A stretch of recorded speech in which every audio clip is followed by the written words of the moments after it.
Oke, hai semua, jumpa lagi di pembelajaran bahasa Indonesia. Nah, sekarang kita akan belajar tentang teks persuasif ya. Oke, seperti apa sih itu teks persuasif? Oke, Bu Guru akan jelaskan ya di slide selanjutnya. Oke, sebelum Bu Guru menjelaskan tentang teks persuasif, Bu Guru memberitahu ya tentang KD-nya. Yang pertama yaitu yang di pengetahuan kita harus mengidentifikasi jenis saran, ajakan, arahan, dan pertimbangan tentang berbagai hal positif atau permasalahan aktual dari teks persuasi. Yang kedua, menelaah struktur dan kebiasaan teks persuasi yang berupa saran, ajakan, dan pertimbangan tentang berbagai permasalahan aktual. Oke, untuk keterampilannya yaitu menyimpulkan isi saran, ajakan, arahan, pertimbangan tentang berbagai hal positif permasalahan aktual dari teks persuasi. Oke, selanjutnya yaitu menyajikan teks persuasi. Ya, oke, apa sih tujuan kita untuk ini belajar teks persuasi? Yang pertama, kalian bisa mengidentifikasi jenis saran ya, ajakan, arahan, dan pertimbangan. Nah, tapi yang berbagai hal yang positif.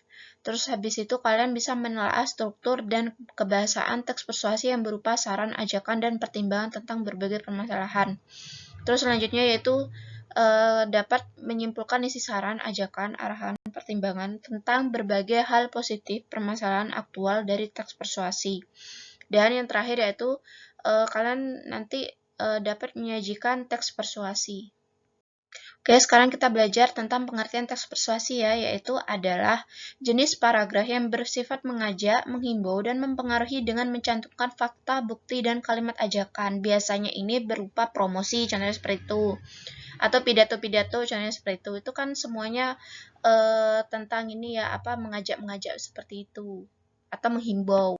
Nah, sekarang apa sih tujuannya itu, kenapa sih kok bisa ada teks persuasif? Nah, agar pembaca yakin bahwa ide, gagasan, atau pendapat tersebut adalah benar dan terbukti, dan juga melaksanakan apa yang menjadi ajakan dari ide tersebut. Jadi, tujuannya itu agar pembaca itu bisa teryakinkan oleh si yang penulis. Oke, kita sekarang belajar tentang ciri-ciri paragraf persuasi. Yang pertama yaitu paragraf ini disertai alasan yang kuat, fakta, dan bukti untuk memperkuat bujukan. Yang kedua yaitu memiliki kalimat yang bersifat mengajak pembacanya untuk melakukan apa yang sudah dituliskan dalam paragraf.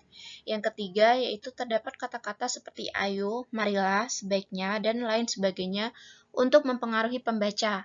Terus yang terakhir, paragraf persuasi itu umumnya akan menghindari kemungkinan adalah konflik agar pembacanya merasa dimanjakan. Jadi semuanya itu agar para pembaca itu mengikuti himbauan atau seperti tertarik dengan si penulis, contohnya seperti itu ya.